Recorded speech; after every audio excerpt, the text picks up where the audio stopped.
वालेकुम वरहमतुल्लाहि व बारकातुहू। अल्लाह तबारक व ताला दे सोहने ते बाबरकत नाम तो शुरू करना जिहड़ा तमाम जहाना दा मालक है। ते बेलियो ते लगदे हो की हाल चाल है थोड़ा तकड़े हो।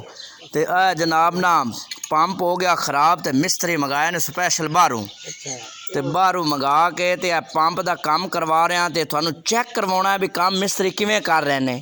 दो मिस्त्री ने ते बड़े आला मिस्त्री ने, बड़े अच्छे मिस्त्री ने। इन्हां दी मिसाल ही कोई नहीं। तो कोई काम कुम करवाना होवे ते दसना ज़रूर है। बोरा भी कर लेंदे ने ते पंप भी बना लेंदे ने ते नलके जिहड़े ने ये चंगे भले होवन ते उन्हां नूं भी सही कर लेंदे ने। ये हुण हो गया जी। हाँ जी मिस्त्री साहब हो गया जी। तेरा केक काट लेंगे उस्ताद जी। हेलो हेलो हाँ जी हाँ जी।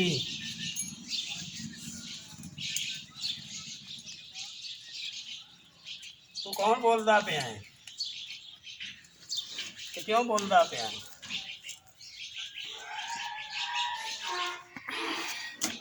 इन्हों के चन्यार पूरे हमदा पे आओ भरावा गल ये है भी आ बोर अगली जेहड़ी है ना मिस्त्री जेहड़े ने ना इन्हें आख्या अगली बोर बाह गई है तो इत्थे जी नवी बोर करवाओ। हुण नवी बोर भी करवाई है तो उनकी भी कंडीशन वो ही आए तो हुण मिस्त्री ना आ बां करते ने, आंदे ने इंज हो गया फलां हो गया, हुण पंप तुहाडा खराब है। मैं क्या भी जाना नहीं हुण इनू तो बना के जाना है हैं। तुसीं वेख सकते हो मिस्त्री बड़ी देर तो लगे हुए ने, तकरीबन घंटा हो गया है।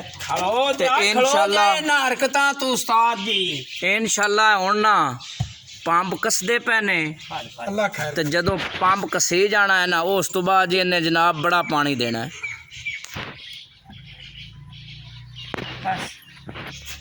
शुक्र शुक्र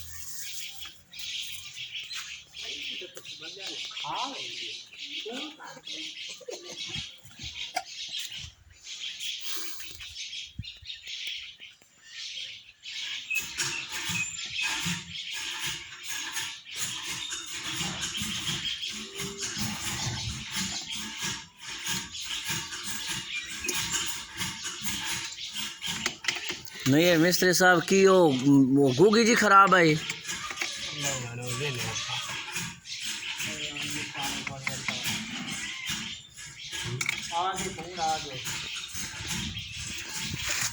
आ गए